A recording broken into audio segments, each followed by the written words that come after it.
Good afternoon, ladies and gentlemen, and thank you for joining us once again here at OR News for our daily English news edition.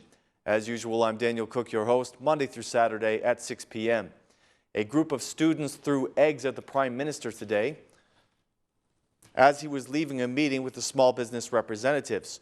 One civilian video clearly shows a girl throwing an egg at Mr. Rama just as he was leaving the university and walking toward his vehicle. With their cell phones, the students filmed the response of the police officers, and the footage does show that some violence was used against them. 8 students were arrested in connection to the incident, and they were later supported by a gathering of many more students outside the Tirana Police Department. Meanwhile, the representatives of the Albanian Ombudsman have complained that they were not allowed to enter the police department to meet with the arrested students. The student movement claims that the police used violence against them during their intervention, but the police deny this claim. In a press statement, the state police said that all of their actions were carried out in accordance to the law. Prime Minister Rama was questioned about the event after his meeting with the Socialist Party group today, but he declined to comment on the incident.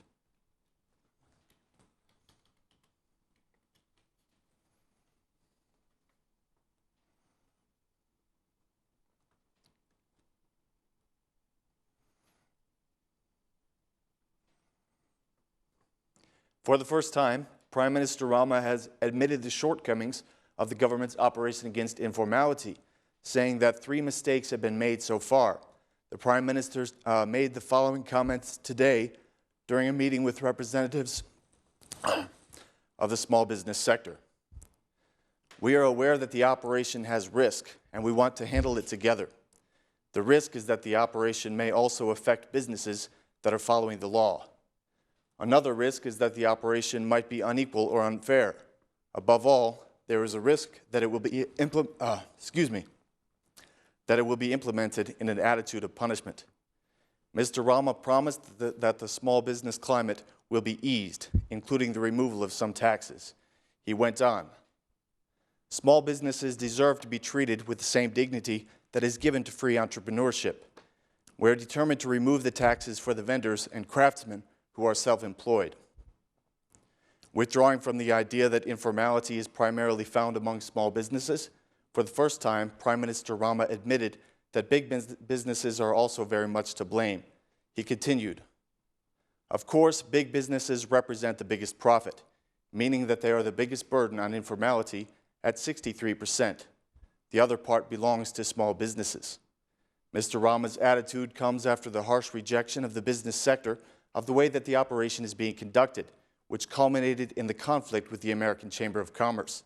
His statements also came after the attitude of the World Bank and the IMF, which have asked the government to be careful with its repressive measures and with the business climate in the country.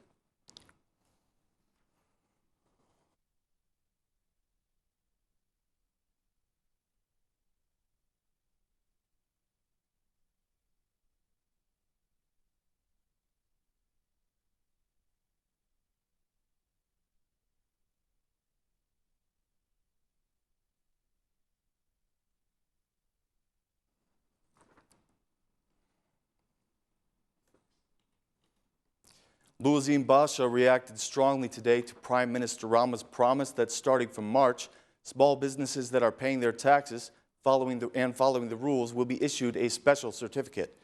The Democratic chairman is complaining that the Prime Minister stole this idea from the Democratic Party. He made the following declarations today. "The fallen Prime Minister copied our idea and proposed it to the small business sector. Now that his mandate is degenerating because of scandals and arrogance, Eddie Rama is trying to survive by copying the opposition, just like a bad student. He should know that a class is not passed by copying." Basha added that the government is caught by scandals and its only escape is to copy the democratic alternative. He went on, "The Prime Minister has admitted his failure and his lack of vision, and has admitted that the democratic proposals are the only solution to the crisis." The Democratic leader said that the certificate or the fiscal stamp was proposed days ago by the opposition and is only one of the mitigating measures the party proposed for the business sector. He promised that under his governance, all businesses that pay their taxes will receive a fiscal stamp that protects them from corrupted tax inspectors.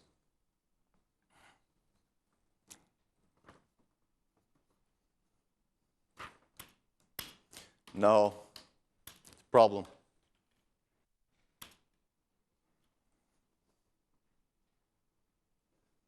In the weekly meeting of the Socialist Parliamentary Group, Prime Minister Rama has ordered his MPs to intensify their meetings with the residents of their electoral areas, to listen to their concerns and to find solutions to their problems.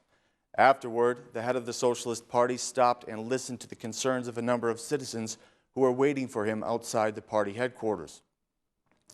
The newest MP, Edward Ndotsai, was also at the meeting, replacing the Socialist MP, Arben Ndoka, even though he is part of the Demo-Christian Party. After the meeting, Ora News asked the Prime Minister about a proposal by his political opponent to create a Senate within the Parliament, but he did not give a response.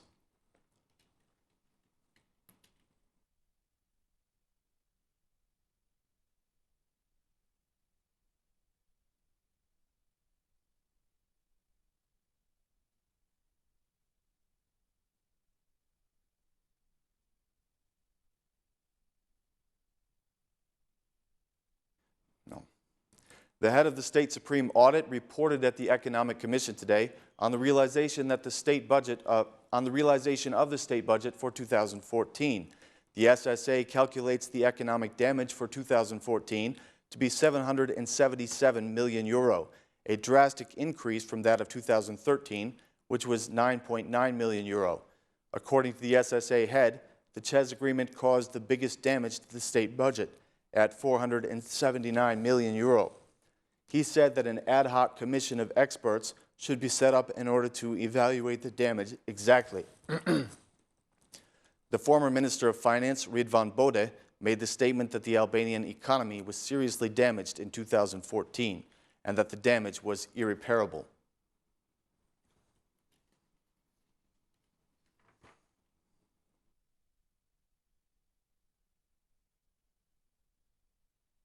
A delegation from the Venice Commission is visiting Albania in the context of preparing an opinion on the justice reform, or more specifically, on the drafted constitutional amendments concerning European integration and the justice system. The reporters met with the President, the Chairman of the Justice Reform Committee, and the opposition members within the committee, as well as the Chairman of the High Court. The Venice experts began their meetings with President Nishani, who said that the judicial reform needs to be comprehensive and a product of public discussion. President Nishani praised the excellent cooperation between Albania and the Venice Commission in the justice field, expressing gratitude for the valuable assistance and expertise given for the consolidation of democracy and the rule of law. The President and the Venice experts also discussed the fight against corruption in the justice system and the need for reformation. The delegation highlighted the extraordinary importance of the justice system and asked for the fulfillment of the necessary criteria. They expressed their unlimited support for the justice reform. The experts later met with the chairman of the ad hoc commission, the head of the Supreme Court, and the Democratic experts. The Democratic MP, Edward Halimi, commented on the meeting afterward. We held an important meeting with the reporters of the Venice Commission, with whom we discussed the draft of amendments presented by the majority, and the opinion presented to the Commission by the Democratic experts. I expressed my regret that the majority and the opposition did not reach consensus and present a joint product. This is because of the majority's failure to create a comprehensive, transparent, and consensual process, declared Halimi. During his visit, the reporters from Venice will also meet with the Prime Minister, the Speaker of Parliament, the Minister of Justice, and the Chairman of the Constitutional Court.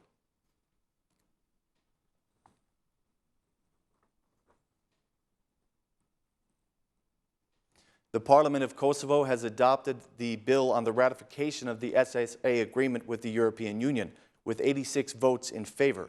As promised, the opposition parties did not block the assembly this time. They did boycott the plenary session after the heads of the parliamentary groups gave their speeches. The Serbian MPs also voted on the agreement, even though they had previously warned that they would boycott the vote. Kosovo's Prime Minister Isa Mustafa made the following comment. This is an agreement that will bring democracy to the country. The spirit of the agreement is the spirit of Kosovo's citizens, who are in favor of a European spirit. There are two other important issues after this agreement, membership in UNESCO and visa liberalization, said Mustafa. The President also considered the agreement to be vital for the country, and the government has vowed to work hard on fulfilling all the criteria contained in the agreement.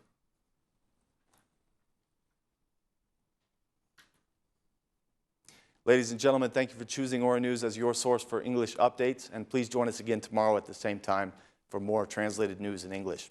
Thanks, and have a great night.